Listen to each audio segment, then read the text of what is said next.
So Huawei did send me a new watch to play with. This is the Huawei Watch GT2 Pro. Probably it's the better version of the GT2 and the GT2E, which we have previously reviewed. And let's see how it's fared between the two. The price is definitely higher, but of course the specs is definitely better. So shall we unbox this one? Let's go.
So guys, I want to tell you that this video is completely shot on the all-new Huawei Mate 40 Pro, and just want to try how good this phone is. Right now I'm recording on the front camera, but the whole video is recorded using the rear camera. So hope you enjoyed this. So hi, I'm Richmond of Gadget Sidekick. So we have already unboxed the Huawei Watch GT2 Pro. And here in my hands, it's the very elegant GT2 Pro. So previously we have unboxed the GT2 and the GT2E, but this one definitely is looking more elegant. And those two doesn't even compare to this one. The elegance, the display, and of course, the luxury on this watch is definitely better. But of course, the price is definitely better. But right now, we'll take a quick look on how it fares against the two, and if the extra cash that you'll be paying for this one, is it worth it or not? So this watch definitely comes just in one variant. It's a 46 mm diameter, which is pretty big for female to wear on, and definitely for me, this is a male sports watch. And I have here the sports edition where I have the sports strap and there's no leather strap in it. If you buy the premium edition, you will have the leather strap together with the sports strap. Now, this watch is definitely heavier compared to the other two, wherein it's just 40 grams. This one is a 52 grams. Definitely, it's heavier on your wrist depending on how you can carry it. Sometimes you feel that it's really uneasy for people to wear such a heavy gadget on your wrist. And what I really like about this one is the titanium alloy finish, which is scratch proof and very, very nice to look at. It's really something that I want in a watch, the titanium finish. Yeah, for me, it's probably the reason why it's so expensive. Then together with a sapphire glass protection, making the screen almost scratch resistant. And this one has a 1.39 AMOLED screen, which is very, very nice, very, very clear, especially under the bright sunlight. You can see that this display is very, very good. Now, this watch, I can take it for a swim for 50 meters water. It's a 5 ATM. You can swim this up to 50 meters deep. So it means that when you go snorkeling or you scuba diving, you can probably wear this up to 50 meters deep. And another feature on this watch, which I really like, is it has a built-in mic and a built-in speaker together on this one. So you can pick up a call anytime you want.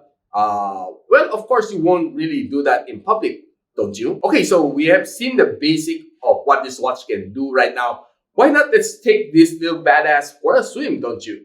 So we'll take the Huawei Watch GT2 Pro for a swim right now, and let's see.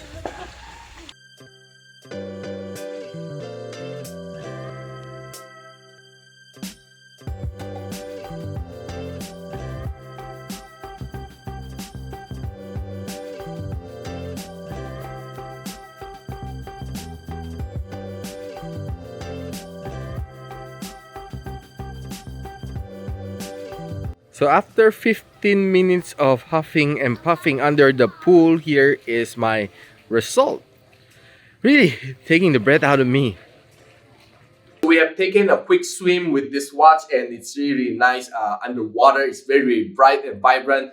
It can activate its own self-locking device on the screen, so you won't touch anything when you're taking a swim. So right now, let's check some other features that we can see on this watch. So right now, let's take a quick stroll around the watch. So swiping to the left, you can see your heart monitoring, your stress monitoring. Then here's your weather app. Then this is a nice one. So you can play your music on this watch since it has a built-in speaker and a built-in mic. So let's try.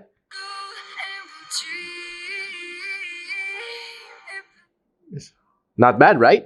So in order to change your volume, you just press this one so you can scroll up and down. Then going back, you just need to swipe. So here is your daily activity ring, wherein the blue one is your odometer. Your green one is how much you have exercised throughout the day. Then, of course, the red one is how much you have stand up during the day. Upon swiping down, you can see all the quick menu that you need. Do not disturb, screen on, find my phone, your alarm, and of course your settings. So let's take a quick look on the settings. So you can connect this to your earphones, your FreeBuds. They'll change your display brightness, your volume, your vibration. Do not disturb down button. You can customize this button depending on what you want or what you frequently use. So workout settings. Okay, so these are probably the basic settings on this watch. So let's see the menu. So right now, checking at the menu, you can see there's a workout mode, workout records. Your heart rate is here, SpO2. This is the blood oxygen level. See how healthy you are. So the lower oxygen is, you'll get dizzy throughout the day. Activity records, sleep monitoring, stress monitoring, breathing exercise, your logs of your calls, your contacts, your music. This is a good remote shutter. Okay, you also have your barometer, your compass, some notification, weather and stopwatch timer. Then you can use this as your flashlight. You can find your phone and just the settings. So here are the different workout modes that we can see on this watch: running course, outdoor run, indoor run, outdoor walking, outdoor cycling, pool swim. So a while ago, we just saw me jumping to the pool, taking a quick swim. So this is an open water swim on the sea or on the lake, mountain hiking, trail run, driving rain, skiing, snowboarding, and triathlon. This is a nice one. Elliptical, rower, and some others. You can even add this over 100 workout modes on this watch. I'm really excited and have already used this watch for almost 3 weeks now. So I can say that the battery lasts roughly 14 days, but it depends on your usage. If you use the GPS a lot more than the normal people, well, battery runs down around 7 days to 8 days. And if you use your heart rate monitoring 24/7, your sleep monitoring for 24/7, it will even cut the battery consumption faster than usual. Now, slapping this to my wrist, I can say that it really looks very masculine, and I really like the design, especially the titanium finish. It's really something that I like on a watch. So you can see that this watch is either you can be sporty or you can be casual. Either way, it's really nice. So for different occasion, this watch is very nice. All you need to do is just change the strap, whether you want a leather strap or you want a plastic rubber strap for the sporty one. But I'll always go with the sporty strap, which is more appropriate for me. Now, what can I say about this watch? I can say that it's chunky, well, bigger, heavier compared to the GT2 and the GT2E, but definitely the design is a lot better, more elegant, especially when you're wearing a suit and tie. This one is a lot better going with the suit and tie compared to the GT2 and the GT2E. And the price, you definitely have to pay a little bit more premium for this one. You have your titanium finish on the body, you have your sapphire glass finish on the glass, and you have your ceramic back finish to make it a little bit more resistant to your, well, allergic body. It's definitely better. For me, the design is great. I really like this watch and have been wearing for more than 3 weeks, and I plan to continue wearing this for maybe until the GT3 came out. And well, that's just my verdict. And what do you think of this watch? Comment on the comment section below and let me know what's your comment on the GT2 Pro. So if you like this video, don't forget to like, subscribe, and of course click that bell icon so you don't miss any video from my channel. So I hope to see you in my next video. Goodbye.